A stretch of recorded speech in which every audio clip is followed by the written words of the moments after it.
pertemuan ketiga kita hari ini adalah proses di industri kimia. Ya. Adapun agenda kita, yang pertama kita akan bahas tentang teknologi proses, ya, di dalam industri kimia nanti. Kemudian diagram alir proses, dan yang terakhir nanti adalah unit proses atau unit operasi dalam industri kimia. Oke, proses industri kimia dapat kita lihat seperti ini, ya.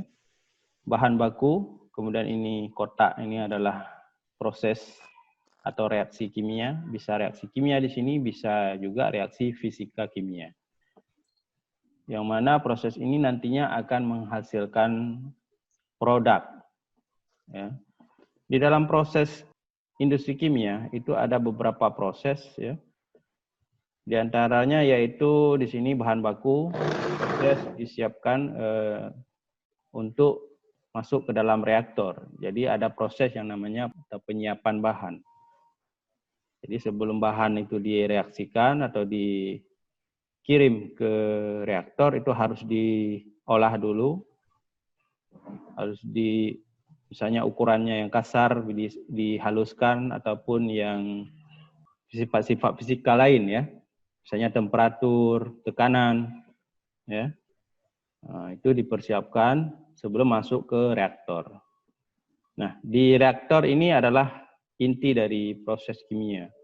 Setelah direaksikan kemudian akan menghasilkan produk, di mana dalam zat ini banyak mengandung zat-zat lain selain produknya sendiri. Itu juga ada yang namanya produk samping, ya.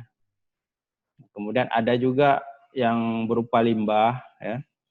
Kemudian ada juga yang produknya ini yang masih bisa digunakan kembali, yang dimasukkan ke proses sebelumnya, yang mana nanti dia akan menuju ke penyiapan bahan kembali, ya. Jadi diinjeksikan kembali ke proses awal. Sedangkan produk yang sudah dipisahkan, yang sudah murni, atau yang sudah menjadi produk utama, itu juga masih tercampur dengan bahan-bahan pengotor lain, sehingga ini melalui nantinya akan dimasukkan ke proses pemurnian produk. Sehingga nanti akan dihasilkan produk yang sudah murni, ya. Kemudian dari proses pemurnian ini juga nantinya ada yang masuk ke limbah dan ada juga nanti yang bisa di recycle kembali atau masuk kembali ke aliran utama, ya. Kemudian kita tinjau apa itu proses kimia. Jadi proses kimia itu adalah kombinasi dari beberapa proses, ya. Yang pertama itu adalah proses reaksi kimia. Proses reaksi kimia diantaranya ada yang dinamakan dengan proses sintesis atau sintesa. Sintesa ini adalah proses penggabungan dari beberapa zat. Contohnya kemarin kita udah singgung pembentukan zat amonia. Kemudian kalsinasi, ya. Kemudian ada pertukaran ion, ya. Kemudian ada yang namanya elektrolisis, ada yang namanya oksidasi, hidrasi, ya, bukan hidrasi, ini salah ketik, hidrasi, ya, dan lain-lain. Nah, itu termasuk dalam proses reaksi kimia. Nah, jadi proses kimia seperti saya jelaskan tadi adalah kombinasi dari dua proses, ya. Proses yang satunya lagi disebut dengan proses fisika atau kimia fisika. Yaitu yang pertama di sini ada penguapan, kemudian destilasi dan kristalisasi, ekstraksi. Umumnya untuk pengolahan bahan baku tahap awal itu adalah proses fisika, ya. Kemudian masuk ke tahap reaksi kimia, kemudian nanti pemisahan seperti diagram alir tadi, pemisahan produk. Nah, ini pemisahan produk juga menggunakan proses fisika atau kimia fisika. Oke, sehingga nanti akan menghasilkan produk. Oke, unit proses. Proses kimia itu adalah transformasi kimia atau konversi yang dilakukan dalam suatu proses. Proses yang kedua itu adalah unit operasi, ya. Ini merupakan proses pengolahan atau pemisahan secara fisik atau fisika. Yang mana tujuannya adalah yang pertama di sini menghantarkan bahan baku dalam bentuk atau keadaan yang siap untuk bereaksi secara kimia. Jadi supaya bisa terjadi reaksi kimia, maka bahan itu perlu diolah baik dari bentuknya ya, yang besar diperkecil, ya, yang kecil diperhalus sehingga nantinya yang halus itu akan bereaksi secara lebih efektif. Demikian juga yang temperatur rendah itu dipanaskan, contohnya seperti reaksi di amonia yang kemarin saya singgung. Kemudian tujuan yang kedua dari pemisahan atau pengolahan secara fisik memberikan produk dalam bentuk yang sesuai untuk kebutuhan pasar. Jadi proses fisika seperti kita lihat tadi di diagram sebelumnya, ya. Nah ini diagram ini. Nah, Anda lihat di sini ada dua proses fisikanya, yaitu di unit pertama yaitu persiapan bahan baku dan unit kedua yaitu pemisahan, ya. Pemisahan produk-produk atau pemurnian produk. Nah, inilah jadi dua proses fisika yang selalu ada di dalam industri kimia. Kemudian jenis-jenis operasi fisika di sini kita bisa lihat, agitation ini pengadukan, terus kemudian ada atomization atau atomisasi, kemudian ada yang namanya centrifuging, kemudian ada classification, ya, ada crushing. Nah, ini istilah-istilah ini harus Anda kuasai ya. Jadi ini akan jadi tugas Anda nanti ya. Oke, proses persiapan bahan baku diantaranya, nah ini kita jelaskan lebih detail di sini. Ada yang namanya proses penyesuaian bentuk fase. Misalnya dari besar jadi kecil atau dari kecil jadi besar. Terus ada juga dari cair dijadikan padat atau dari padat dijadikan ke cair. Ada juga yang disebut dengan penyesuaian komposisi, ya. Misalnya bahan baku itu dimurnikan dulu, ya, seperti misalnya nitrogen, ya, udara bebas yang digunakan untuk produksi urea atau amonia itu dimurnikan dulu atau dipisahkan. Jadi dipisahkan dari zat-zat pengotor lain, dari misalnya dari oksigen, dari karbon monoksida, karbon dioksida dan lain-lain. Termasuk kandungan air juga itu dihilangkan. Nah, itu disebut dengan proses pemurnian ya.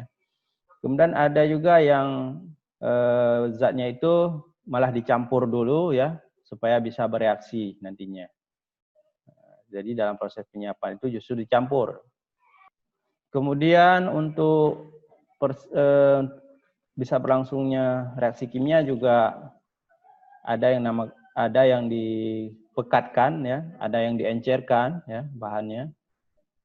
Kemudian ada juga dengan misalnya seperti saya jelaskan tadi, ada yang tekanannya dinaikkan, suhunya dinaikkan ya supaya bisa berlangsung reaksi yang efisien.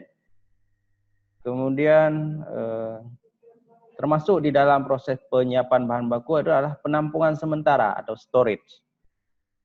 Jadi storage itu penting dikarenakan proses reaksi kimia itu tidak bisa menunggu ya. Jadi kalau seandainya tidak punya cadangan atau penampungan sementara seperti ini, maka proses produksinya akan terputus-putus dan itu sangat merugikan ya. Jadi proses reaksi kimia itu nggak boleh terputus, harus berlangsung secara kontinu atau terus-menerus. Makanya perlu tempat penyimpanan. Nah, jadi tempat penyimpanan ini termasuk proses persiapan bahan baku juga. Ya. Kemudian yang tidak kalah pentingnya itu adalah proses transportasi. Ya. Proses transportasi adalah proses pemindahan bahan dari satu alat ke alat yang lain atau dari satu mesin ke mesin yang lain. Oke, kita lanjutkan. alat penyesuaian bentuk ya untuk menyesuaikan fase itu ada yang dinamakan crusher, ya, ada yang dinamakan condenser, vaporizer, mixer, dan screener. Nanti kita lihat satu-satu ya apa fungsinya. Kemudian ada alat pemisah berdasarkan sifat kimia atau fisika zat ya. Misalnya ini ada alat destilasi ya, ada dryer, ada evaporator, ada filter, centrifuge, kolom penyerap, dan lain-lain. Jadi ini adalah alat-alat yang sering digunakan untuk memisahkan antara satu dengan yang lainnya. Ya. Kemudian ada alat yang berfungsi menyesuaikan kondisi operasi. Ya. Kondisinya adalah tadi sudah saya sebutkan, kondisi operasi ada temperatur, ada tekanan. Ya. Kalau untuk temperatur itu ada cooler, ada heater. Kemudian untuk tekanan itu ada kompresor. Ya. Oke. Kemudian ada valve juga. Valve ini fungsinya untuk menghentikan cairan ya, atau istilahnya keran ya kalau di kita sebutkan sehari-hari. Jadi keran itu fungsi menghentikan cairan, aliran cairan. Kemudian ada alat transportasi bahan ya dan penampung sementara. Untuk alat transportasi misalnya ada conveyor di situ. Conveyor pun ada dua jenis, ada yang pakai belt, ada yang pakai bucket ya. Kalau belt itu yang menggunakan apa namanya, istilahnya karet ya, karet yang berjalan ya. Kemudian kalau bucket itu berbentuk timba ya. Ada yang berbentuk timba ya, yang disangkutkan di elevator atau di conveyor sehingga nantinya akan diangkat ya, diangkat. Kemudian ada juga yang elevator ya, yang miring atau vertikal dan lain sebagainya. Kemudian juga termasuk alat transportasi adalah pipa. Ya, jadi pipa itu merupakan alat transportasi untuk cairan. Nah, ini adalah bentuk dari crusher ya. Nah, fungsinya adalah untuk menghancurkan atau memecahkan bahan-bahan yang padat. Seperti misalnya batu ya, ataupun apa namanya yang biasanya sering kita jumpai di industri semen ya. Ada batu kapur, ada batu macam-macam batu ya, bisa yang apa bisa dihancurkan oleh crusher ini. Kemudian ada juga ya misalnya batu bara ya. Batu bara yang diambil dari tambang itu bentuknya masih kasar, itu dihaluskan, dihancurkan dulu. Kemudian jaw crusher ya, yang seperti gambar ini adalah jaw crusher bergigi ya, giginya seperti gigi ikan hiu ya, makanya namanya jaw crusher. Oke, kemudian ada grinder juga ya, grinder atau mesin penggiling ya.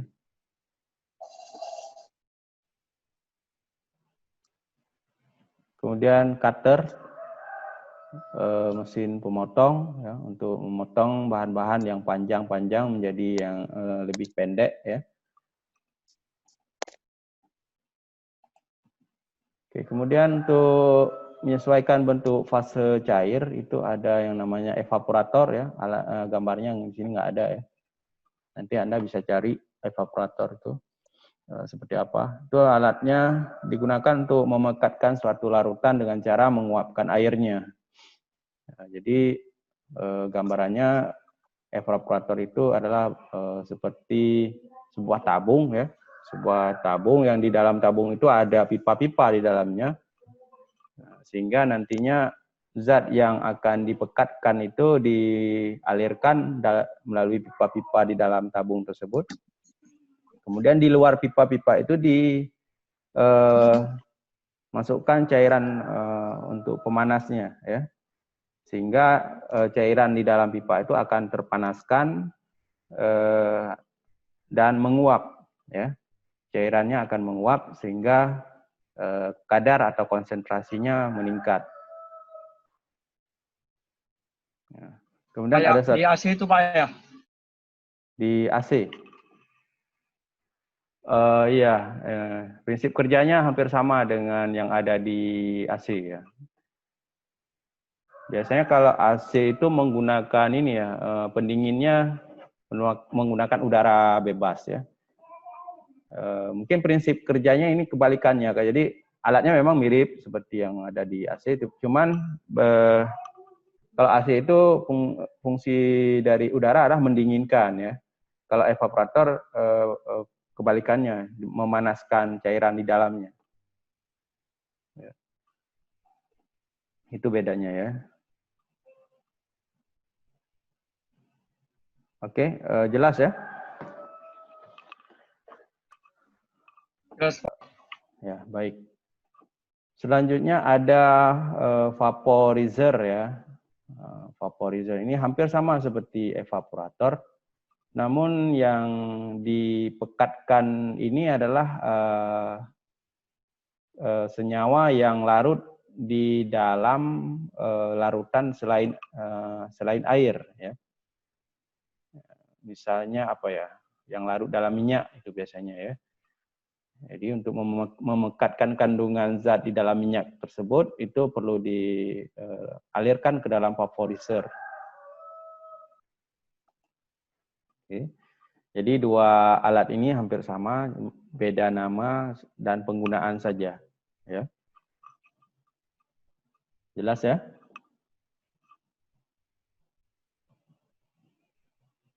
Oke, kemudian ada penyesuaian bentuk cair yang lain lagi yang disebut dengan kondenser atau jenis mesin penukar kalor. Nah, ini yang di AC ya, yang di AC tadi yang ditanyakan. Kondenser ini berfungsi mengkondensasikan fluida. Ya. Jadi di AC itu ada cairan pendingin ya istilahnya ya. Apa itu istilahnya? Saya udah lupa istilahnya.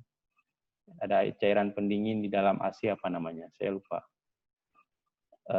Jadi didinginkan dengan menggunakan udara bebas atau angin ya. Jadi di AC itu ada fan, ada kipas yang berputar mendinginkan cairan atau fluida di dalam pipa-pipa cup kecil di AC. Oke, kemudian ada yang namanya surface condenser. Nah, ini. Surface condenser ini hampir sama seperti kondensor yang biasa, cuman bentuknya bukan pipa-pipa kecil seperti di AC, tetapi bentuknya seperti plat, ya, plat yang lurus, ya, bisa posisinya bisa horizontal, mendatar, ataupun berdiri atau vertikal, ya. Bisa kita lihat mungkin di dalam kulkas itu ada yang bentuknya yang datar ya, biasanya di freezernya itu, di bagian freezer pembekunya itu ada semacam surface ya, yang datar seperti itu, tapi nanti di dalam surface itu ada tabung-tabung juga ya, ada apa namanya ruang-ruang yang fungsinya mengalirkan fluida pendingin. Oke, kemudian ada bentuk kondenser satu lagi yang disebut dengan direct contact condenser ya. Nah, berbeda dengan dua kondenser di atas ini, direct contact condenser ini cara kerjanya adalah dengan mencampurkan antara cairan pendingin dengan cairan yang didinginkan. Misalnya antara air panas dengan air dingin ya. Itu langsung dicampur ke dalam wadah yang namanya direct contact condenser ini, sehingga nanti akan dapat dihasilkan cairan yang suhunya itu antara dingin dengan panas atau hangat istilahnya ya. Jadi ini adalah bentuk-bentuk atau jenis-jenis dari kondenser untuk menyesuaikan bentuk fasa cair. Kemudian untuk membuat zat itu tercampur dengan sempurna. Nah, ini. Jadi ketika kita mau reaksikan sesuatu zat, itu perlu dicampur dulu antara zat tersebut, ya. Misalnya antara air dengan zat yang zat yang dilarutkan, ya, itu menggunakan mixer atau alat pencampur.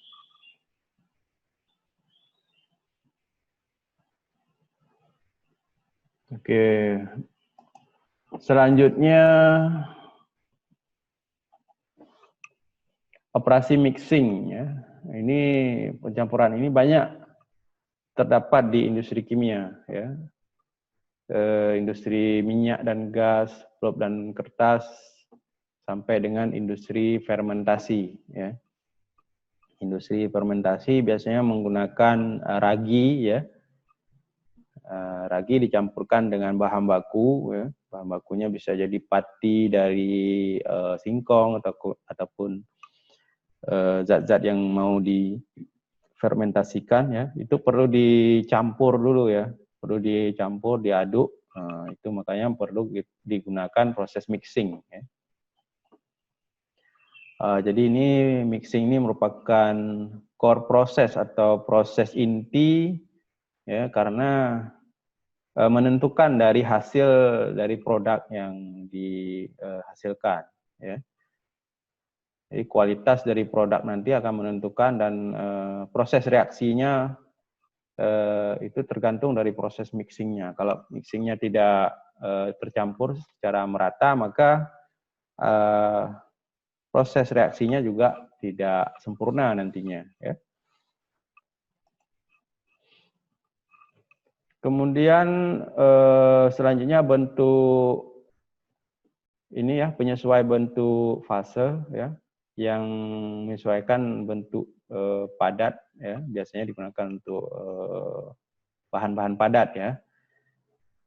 Jadi setelah masuk ke crusher tadi, ya, crusher penghancur, kemudian dari crusher itu nanti harus disaring dulu, ya, harus disaring atau di screening, ya, untuk supaya bahan-bahan yang masih belum hancur sempurna itu bisa terpisahkan, ya.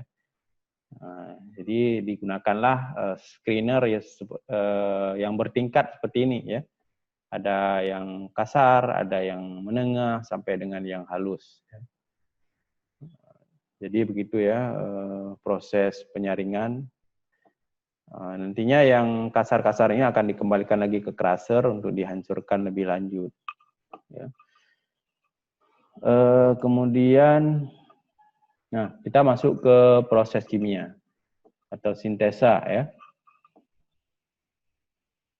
Fungsi dari sintesa ini adalah mengolah bahan baku menjadi bahan jadi yang diinginkan, ya. Jadi sintesa membentuk zat baru dari campuran dua zat yang berbeda. Di sini untuk melakukan sintesa ini perlu energi, ya. Misalnya energi panas, ya.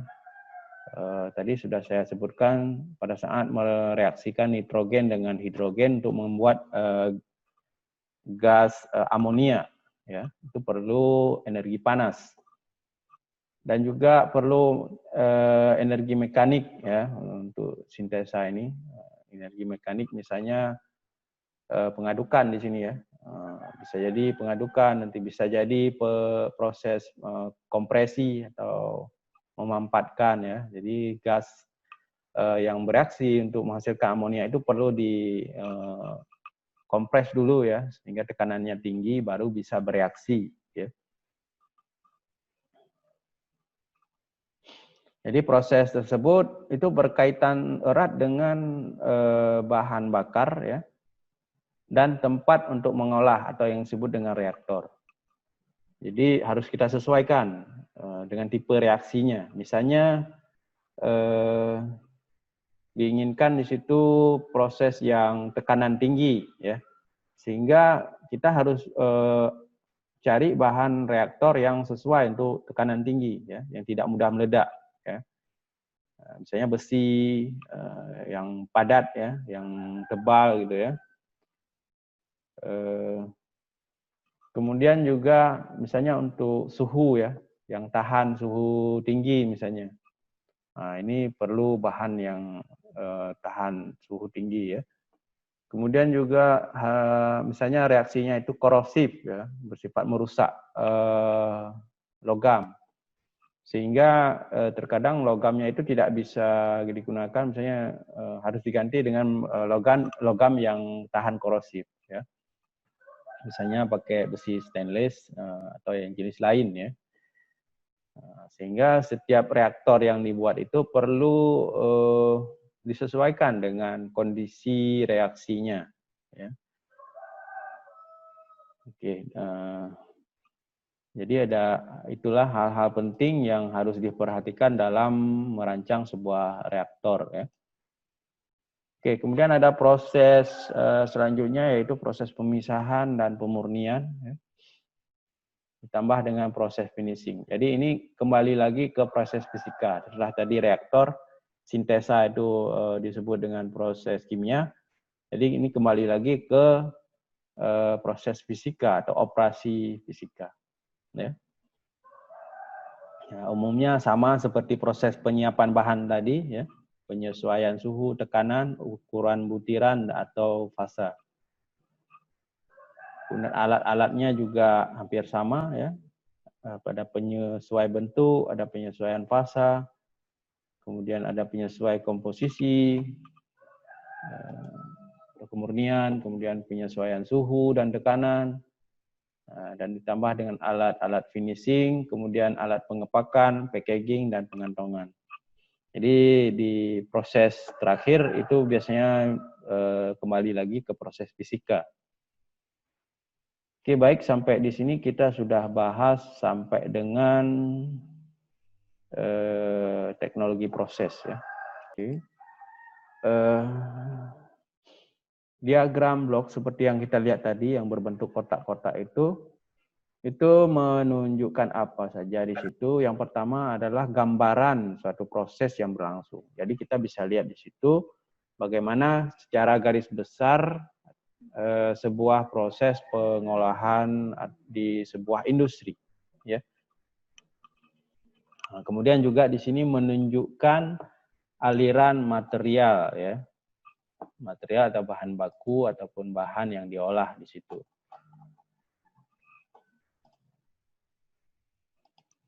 Kemudian ada unit operasi dan proses. Nah, seperti saya jelaskan tadi, yang disebut dengan unit operasi adalah unit-unit yang melibatkan proses pengolahan secara fisika, ya, itu disebut dengan unit operasi. Sedangkan proses ini diartikan sebagai proses kimia, ya, jadi ada perubahan kimia. Kemudian apalagi ini ya ada lagi yaitu bahan baku, produk antara dan produk akhir ya.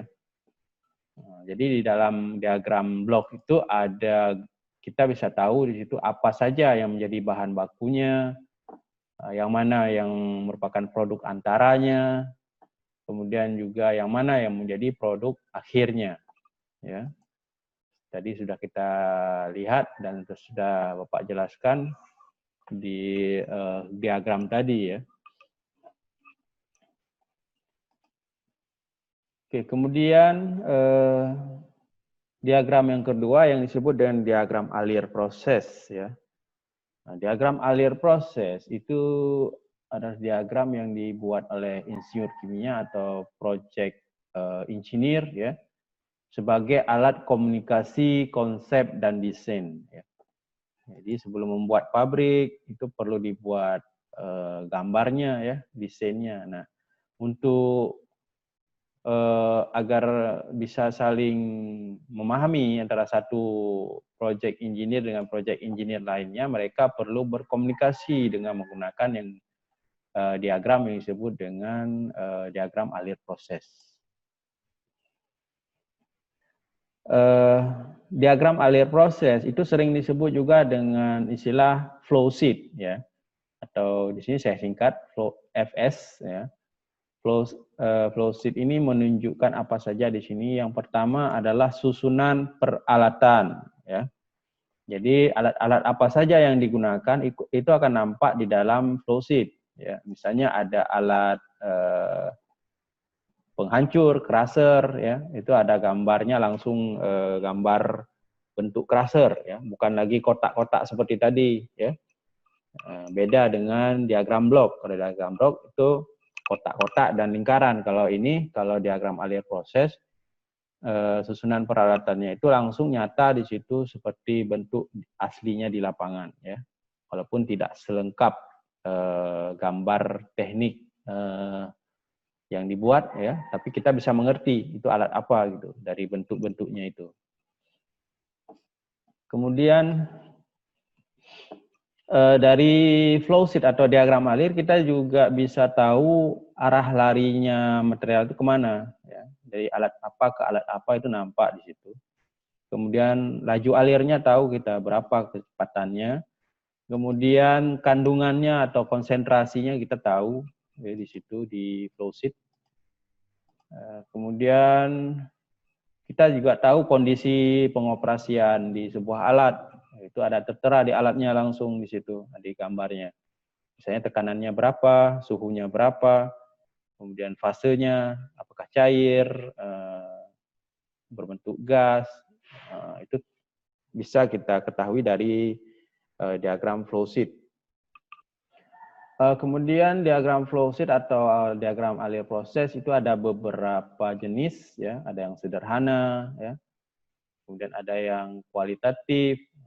Yang kualitatif ini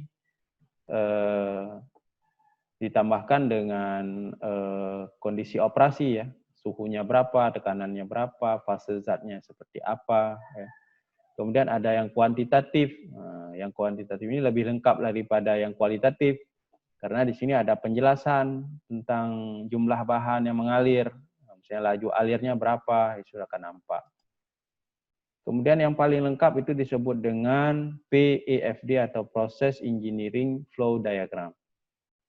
Nah, proses engineering flow diagram ini sampai nanti ada menyebutkan di situ berapa neraca massanya, di situ ada tabel ya, ada tabel neraca massanya. Jadi seperti ini Anda lihat ya. Ini adalah contoh dari PFD atau proses flow diagram. Ini yang sederhana ya. Karena di sini tidak menunjukkan suhunya berapa, kemudian nggak ada laju alirnya berapa, tidak ada tabel neraca massanya. Jadi ini yang sederhana dulu, yang ini seperti ini. Ya. Nanti yang aslinya yang apa, yang contohnya misalnya alat pengangkut, transportasi. Itu bentuk gambarnya mobil seperti ini ya. Kemudian alat penghancur, grinding. Nah, ini seperti alat yang asli. Oke, tadi sudah sampai penjelasan saya yaitu standar-standar gambar dari PFD ya. PFD ini ya ada yang dari Inggris, Amerika, Jepang, dan Indonesia ya. Nah, jadi standar-standar ini pada prinsipnya sama saja ya. Namun ada beberapa hal yang tidak sama ya standarnya, mungkin dari bentuk garisnya ataupun bentuk diagram alat-alatnya ya, itu beda-beda ya standarnya. Kemudian tujuan utama dari PEFD ini adalah karena dia lengkap sekali ya, jadi ada menyajikan di sini yang namanya neraca panas. Ya, ada kesetimbangan panasnya, panas yang masuk berapa, kemudian yang keluar berapa, ya itu harus bisa dihitung ya, atau sudah dihitung di situ. Kita bisa lihat di situ temperaturnya yang naik berapa gitu ya. Kemudian ada neraca massa ya. Neraca massa juga demikian ya, ada bahan yang masuk dengan bahan yang keluar, itu sudah menjadi produknya, bisa dikonversi berapa kesetimbangannya itu harus sama ya antara bahan yang masuk dengan bahan yang keluar. Kemudian suhu dan tekanan ya. Jadi karena saking lengkapnya itu ada suhu, ada tekanan juga di gambar PFD ini. Unit proses dalam industri kimia itu adalah unit yang melakukan proses perubahan secara kimia atau konversi kimia. Nah, ini merupakan inti dari industri kimia sintetis. Kemudian juga ini merupakan sangat penting untuk bahan pengolahan di proses organik ya. Di antaranya adalah unit-unit proses ini antara lain adalah proses polimerisasi atau pembentukan polimer ya, zat yang terbentuk dari molekul-molekul yang tunggal atau monomer itu terjadi proses reaksi polimerisasi ya. Kemudian ada alkilasi atau pembentukan senyawa alkil. Kemudian ada juga proses hidrolisis, kemudian sulfonasi ya, esterifikasi ya, penjelasannya cukup panjang ya kalau kita jelaskan ya. Hidrogenasi, halogenasi, nitrasi dan lain-lain. Nah, ini menjadi tugas Anda ya karena kita tidak bisa membahas di sini satu persatu. Jadi ini menjadi tugas Anda untuk Anda cari